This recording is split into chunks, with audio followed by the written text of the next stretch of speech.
think one of the things that's happening in our culture today is people are starting to wake up and realize that spirituality is not about belief. It's not about what group you belong to, and it's actually in some ways not even about what you do. It's about your consciousness, and that means it's about experience.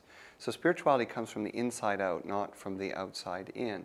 And that's why so many teachers today are realizing that just writing philosophy is not enough. Just telling people what to believe is not enough. We have to lead people to experience so that they will know. Instead of just gathering information and being well educated, they will have understanding and they will have wisdom. Ultimately, the transformation of self and the transformation of consciousness comes through experience.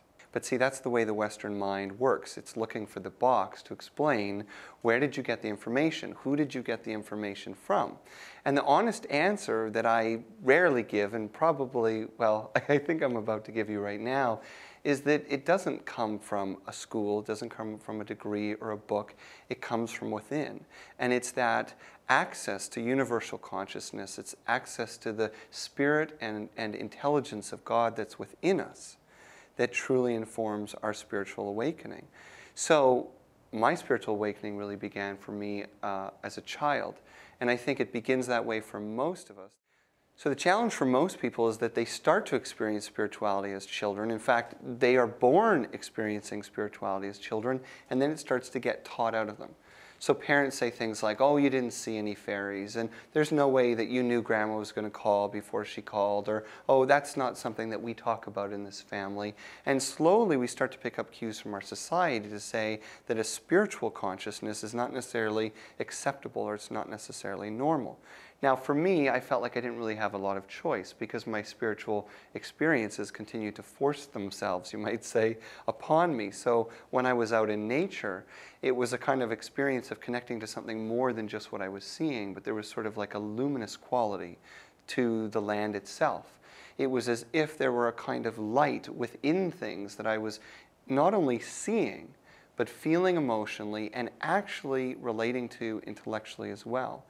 Now, it sounds just like a metaphor to someone who hasn't experienced it, that the tree teaches me about growing and the river teaches me about flowing.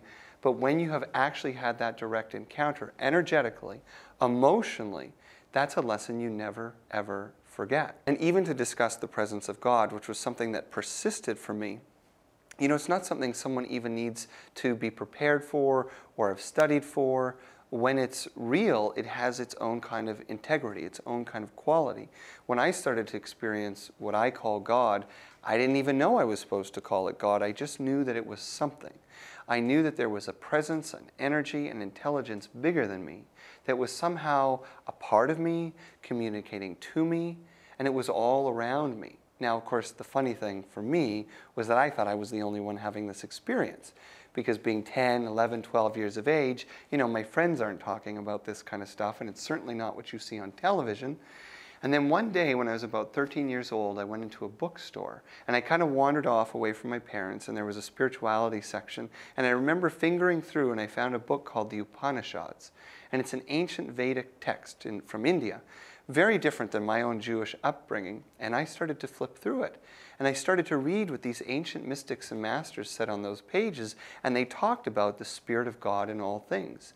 They talked about the one Spirit that united all life. They talked about the living energy in the sun, and the air, and the earth, and the fire, and the water, and I felt like, yeah, that's exactly what I'm experiencing. And then I thought, oh, I guess I'm not the first one. And so I poured through every page of that book. And going back and looking at the introduction, what the translator had done was set up this text in the context of the world's mystical traditions. And he helped me to see that Christian mystics had seen the same things. Jewish mystics had seen the same things. The Buddha and Buddhist mystics had seen the same things. This ultimate reality that people were contacting, experiencing, and then describing was the same.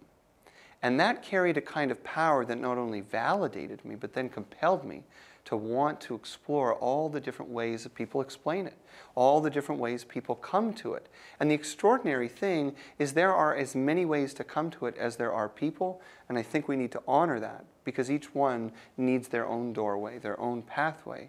And yet once they move through, and once they drop the confines of the mind and the wounds of the heart, The truth of the soul is universal.